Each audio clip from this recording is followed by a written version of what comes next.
দুর্ভাগ্যক্রমে মুসলিম উম্মাহ হিসেবে আমরা নেতিবাচক চিন্তায় আসক্ত হয়ে পড়েছি। আমরা নেতিবাচকতায় এমন আসক্ত যে কাউকে উম্মার জন্য কিছু করতে দেখলে বলি, কি লাভ এসব করে, কোনো কিছুরই পরিবর্তন হবে না। তার কাজে ভালো কিছু দেখার পরিবর্তে আমরা বলি, আরে ভাই এতে কোনো লাভ হবে না, কোনো লাভ হবে না, অমুক অমুক সমস্যাগুলোর তো কোনো সমাধান হয়নি। ফিরে আসো, আমাদের সাথে নেগেটিভ ক্লাবে যোগ দাও, তুমি এত পজিটিভ চিন্তা কেন করো? অর্থাৎ কাউকে পজিটিভ দেখলে আমাদের কেমন যেন একটা গা জ্বালা করে। জিনিসটা তো এরকম হওয়ার কথা নয়, কেন আমরা তাকে আবার নেগেটিভ জগতে ফিরিয়ে আনছি না? দুঃখজনক ভাবে কখনো কখনো এই মনোভাব এমন মানুষদের মাঝে দেখা যায় যাদেরকে আমরা অনুসরণ করি, যেমন পিতামাতা। যখন একজন পিতা সবসময় নেতিবাচক চিন্তা করেন, যখন মা সবসময় নেগেটিভ চিন্তায় ডুবে থাকেন, কিভাবে সেই পরিবারে কৃতজ্ঞ ছেলে মেয়ে বেড়ে উঠবে? তারা যদি আপনাকে সবসময় অভিযোগ করতে দেখে, সব সময় আপনাকে দুঃখ ভারাক্রান্ত দেখে, আপনার বাচ্চারা যদি আপনাকে কখনো কোনো কিছুর জন্য কৃতজ্ঞ হতে না দেখে, কার কাছ থেকে তারা কৃতজ্ঞতা শিখবে? এমন অনেক মুসলিম আমার কাছে আসে যারা নিজেদের ধার্মিক মুসলিম হিসেবে পরিচয় প্রদান করে না। আমি আপনার কিছু ভিডিও দেখেছি, কিন্তু আমি আসলে কখনো মসজিদে যাই না। আমি তখন জিজ্ঞেস করলাম যে কেন আপনি নিজেকে ধার্মিক মুসলিম হিসেবে পরিচয় দেন না? নিজেকে ধার্মিক মুসলিম সমাজের অংশ মনে করতে আপনার দ্বিধা কেন? উত্তরে তারা কি বলে জানেন?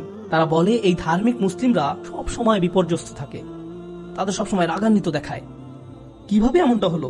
যে মানুষদের কাছে স্বর্গীয় ব্যাপার রয়েছে তাদের অবস্থা এমন কি করে হলো? এই আয়াতে প্রজ্ঞা বলতে কৃতজ্ঞতা বোঝানো হয়েছে। হিকমার সারমর্ম হলো, হিকমার নির্যাস হলো শুকর বা কৃতজ্ঞতা।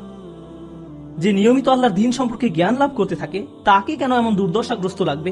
মূলত আপনি যত বেশি কৃতজ্ঞ হবেন, আপনাকে তত বেশি ইতিবাচক দেখাবে। সবসময় সবকিছুতেই আপনি ইতিবাচক দিকটি খুঁজে পাবেন। এমনকি যখন আমরা দুঃখ ভারাক্রান্ত হয়ে পড়ি, তখন আমরা নিজেদের এই বলে প্রবোধ দেব যে আমি এই মুহূর্তে কোন কোন বিষয়ের জন্য কৃতজ্ঞ থাকতে পারি। তারপর নিজের মনকে শক্ত করে আবার দাঁড়িয়ে যান। এখন আমার মুসা আলাহিস সাল্লামের কথা মনে পড়ে গেল। আমি আসলে সব সময় মুসা আলাহিস সাল্লামের এই ঘটনাটি দ্বারা অনুপ্রাণিত হই। তিনি নীল নদ পার হয়ে অপর প্রান্তে চলে গেলেন, তার সাথে বনী ইসরায়েলের হাজার হাজার মানুষ, আর সবাই ঘরবাড়িহীন, নিঃস্ব। তার উপর তারা মরুভূমিতে বিচরণ করছেন, তাদের মাথার উপর কোনো ছাদ নেই। পুরুষ, নারী, শিশু, বৃদ্ধ সবাই হয়তো কষ্টে কান্নাকাটি করছে। আমরা এখন টেক্সাসের 100 ডিগ্রি ফারেনহাইট তাপমাত্রায় 20 মিনিট থাকতে পারি না, বলে উঠি আমাকে এখনই বাসায় যেতে হবে। আর তারা মরুভূমিতে বাস করছেন। এখন মুসা আলাইহিস সালাম তাদেরকে শান্ত করার লক্ষ্যে তাদের উদ্দেশ্যে বক্তব্য দিবেন। তিনি তাদেরকে বললেন, লা ইন শাকারতুম লা আযীদান্নাকুম, যদি তোমরা কৃতজ্ঞ হও আমি তোমাদের বাড়িয়ে দেব। আমি ভেবেছিলাম যে তিনি তাদের ধৈর্য ধরা নিয়ে খুতবা দিবেন, কিন্তু না, তিনি তাদের উদ্দেশ্যে কৃতজ্ঞতা নিয়ে খুতবা দিলেন। কেউ হয়তো বলতে পারে, আরে আমরা কি নিয়ে কৃতজ্ঞ হব? আবহাওয়ার অবস্থা দেখেছো, আমাদের বাচ্চাদের অবস্থা, আমরা ক্ষুধায় কাতর, গায়ের জামাটা ছাড়া আর কোনো জামা নেই, আমাদের কোনো খাবার নেই। কৃতজ্ঞ কিসের জন্য কৃতজ্ঞ হব? আপনি যদি একটু থেমে চিন্তা করেন, কারণ ফেরাউনের বাহিনী তোমাদের হত্যা করতে পারেনি, অথবা তোমরা ডুবে যাওনি, অথবা তোমরা এখন আর মিশরীয়দের দাস নও, তোমাদের বাচ্চাদের আর জবাই করা হচ্ছে না, তোমাদের মহিলাদের আর নিপীড়িত জীবনযাপন করতে হচ্ছে না, চোখের সামনে মহিলাদের নির্যাতিত হওয়ার দৃশ্য আর পুরুষদের দেখতে হচ্ছে না, তোমরা এই সব কিছুর জন্য কৃতজ্ঞ নও? অভিযোগ করছো? কৃতজ্ঞ হওয়ার জন্য আপনি সব সময় কিছু না কিছু খুঁজে পাবেনই। সব সময় এমন কিছু পাবেন যা আরো খারাপ হতে পারত। সুতরাং এই ধরনের প্রজ্ঞা নিয়ে বেঁচে থাকা খুবই কঠিন, কিন্তু কেউ যদি এভাবে জীবনযাপন করতে পারে তাহলে সে শুধু নিজেরই উপকার করলো। ওমা ইয়াশকুর ফা ইন্নামা ইয়াশকুরু লিনাফসিহি, যে কৃতজ্ঞতা প্রকাশ করে সে তা নিজের কল্যাণেই করে। আল্লাহ ওয়াদা করেছেন, লা আযীদান্নাকুম, আমি তোমাদের আরো বেশি দান করব। আল্লাহ আপনার জীবনের প্রতিটি ক্ষেত্রে আপনাকে সমৃদ্ধি দান করবেন, যেমন হেদায়েত, স্বাস্থ্য, রিজিক সহ সকল ক্ষেত্রে সবকিছুই ঠিক হয়ে যাবে যদি আমি আর আপনি আল্লাহর প্রতি কৃতজ্ঞ হতে পারি। এটাই এখানে প্রজ্ঞা। তারপর তিনি বলেন, ওমান কাফারা ফা ইন্নাল্লাহা গানিয়্যুন হামিদ, আর যে কৃতজ্ঞ হয় আল্লাহ অভাব মুক্ত। আল্লাহ হলেন গানি এবং হামিদ, তিনি ধনী এবং প্রশংসিত। অর্থাৎ আপনার প্রশংসা তার দরকার নেই, মানুষের প্রশংসার দরকার হয়, কিন্তু আল্লাহর প্রশংসার দরকার নেই। কিছু মানুষ বলে, কেন আমি তার প্রতি কৃতজ্ঞ হব? তোমাদের প্রভুর কেন এত প্রশংসা দরকার হয়? সাধারণ নাস্তিকরাই প্রশ্ন করে, কেন তোমাদের রব সবসময় প্রশংসা করতে বলে? আল্লাহ বলেন, তিনি হলেন গানি, তার কোনো কিছুর প্রয়োজন নেই, তার প্রশংসার দরকার পড়ে না। এটা তোমাদের জন্য, এই প্রশংসা করার মাধ্যমে তোমরাই উপকৃত হবে। তিনি হলেন হামিদ, তোমরা প্রশংসা করো বা না করো তিনিই প্রশংসার মালিক। শুধু শুকর বা কৃতজ্ঞতা নয়, বরং হামদ বা প্রশংসাও তার অধিকারভুক্ত। তিনি আপনার প্রশংসার জন্য অপেক্ষা করেন না। তারপর এই মানুষটি হযরত লোকমান, যিনি কৃতজ্ঞতা এবং শুকরিয়ার জিন্দেগি যাপন করতেন, আর এই দুইটি গুণ তার জীবনের সবকিছুতেই দীপ্তি ছড়িয়েছিল। তিনি কোনো কিছু সম্পাদন করতে গেলে এই গুণগুলো তার মনোভঙ্গি ঠিক করে দিত। আপনি কি কাজ করেন সেটা যেমন গুরুত্বপূর্ণ, তার চেয়েও বড় গুরুত্বপূর্ণ ব্যাপার হলো এই কাজের প্রতি আপনার মনোভঙ্গি কেমন। শুধু কি করেন তাই নয়, বরং কিভাবে করেন সেটাও গুরুত্বপূর্ণ। আপনারা উভয়ে বিসমিল্লাহ বলে খাওয়া শুরু করেছেন, সবকিছু দেখতে একই রকম, কিন্তু একজনের কৃতজ্ঞতার মনোভঙ্গি ছিল আর অন্যজনের সেটা ছিল না। একজন এই দুনিয়া এবং পরকাল উভয় জগতেই লাভবান হবে, অন্যজন হবে না। অন্যজন এই সমস্ত উপকারের দরজা বন্ধ করে রেখেছে, কারণ যে দৃষ্টিভঙ্গিতে সে খেয়েছিল সেটা কৃতজ্ঞতার দৃষ্টিভঙ্গি ছিল না। শুকর শুধু কাজের নাম নয়, এটা মনোভঙ্গিরও নাম। এখন তিনি তার ছেলেকে কি বললেন? ওয়াইজ ক্বালা লুকমানু লিইবনিহি ওয়া হুয়া ইয়াইযুহু।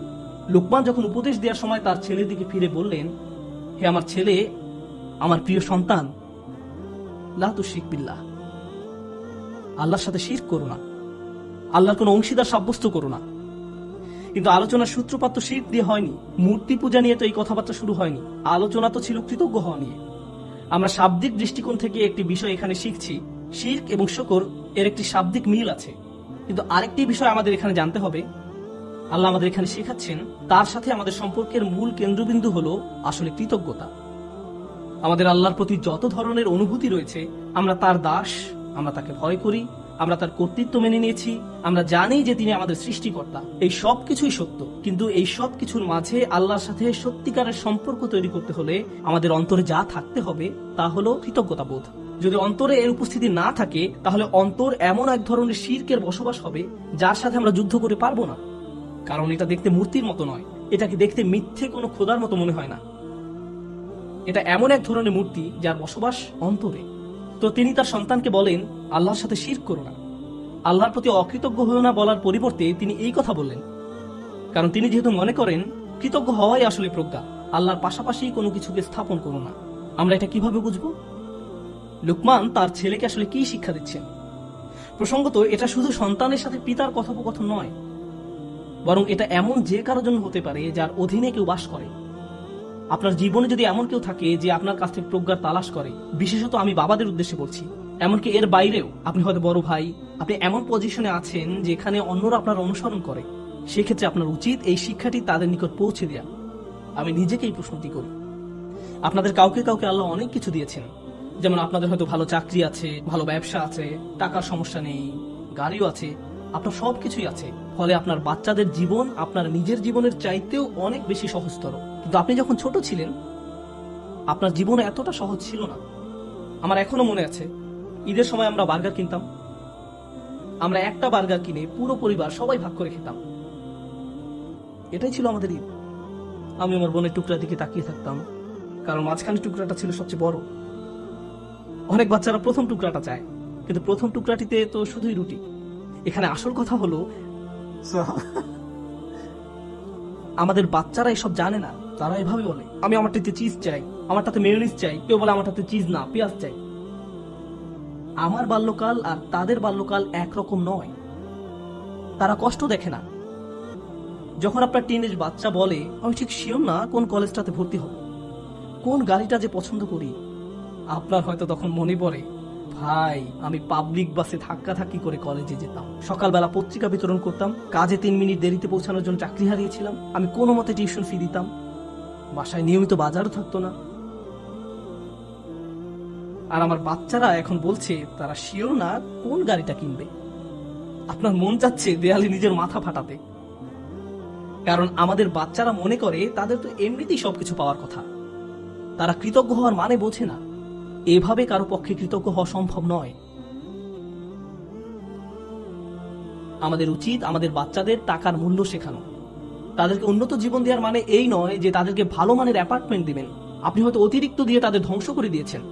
আপনার বাসা যদি খেলনায় পরিপূর্ণ থাকে আর তারা শুধু আরো নতুন নতুন খেলনা চায়, 2 দিন আগে কিনে দিয়েছেন সেটা ময়লার বাক্সে, তাহলে এইসব শেখার মানে কি? এই তিলাওয়াতের অর্থ কি? আনিশকুর লিল্লাহ মানে বাবা হিসাবে আপনাকে কৃতজ্ঞতার জীবনযাপন করতে হবে, এবং আপনি আপনার সন্তানকে কাজের গুরুত্ব বুঝাবেন, রিজিকের গুরুত্ব বুঝাবেন, তাদের যা আছে তার গুরুত্ব বুঝাবেন। তারা যেন যা নেই তা নিয়ে অসন্তুষ্ট হয়ে না থাকে। ঈদের সময় বাচ্চারা ধনী হয়ে যায়। এই সময়টা ছিল আমাদের বাচ্চাদের কৃতজ্ঞতা শেখানোর একটা সুযোগ। কারণ রমজানের আয়াতের শেষে আল্লাহ কি বলেছেন? যেন তোমরা কৃতজ্ঞ হতে পারো। তুমি কত পেয়েছো? তারা একজন আরেকজনকে এভাবে জিজ্ঞেস করে, 2000 টাকা। আমি পেয়েছি মাত্র 1500 টাকা। আমরা দেয়ার পজিশনে নেই। আমরা শুধু নেয়ার মধ্যে আছি। আমরা আমাদের ছেলে মেয়েদের রাক্ষসে পরিণত করে ফেলেছি। তাদেরকে শুধু ভোগ করা শেখাচ্ছি, আর তাদের চাওয়ারও কোনো অন্ত নেই। আর যখন তাদের কোনো দাবি পূরণ করার অবস্থা না থাকে, আমি এমন অনেক পিতামাতার সম্মুখীন হয়েছি যাদের বাচ্চারা তাদের নিকট এভাবে দাবি জানায়, অবশ্যই আমাকে আইফোন কিনে দিতে হবে। পিতা বলে, না, পারবো না। বাচ্চা তখন বলে, তাহলে আমি আত্মহত্যা করবো। তাদের তখন আমার কাছে আসতে হয়েছিল। নতুন আইফোন না পাওয়ার কারণে তারা এমন থ্রেট দিচ্ছিল, কিংবা বাসায় ওয়াইফাই নাই এজন্য এমন করছিল। এটা কৃতজ্ঞতার সম্পূর্ণ বিপরীত আচরণ। আর এমন আচরণ হলো আল্লাহর সাথে এক ধরনের শিরক।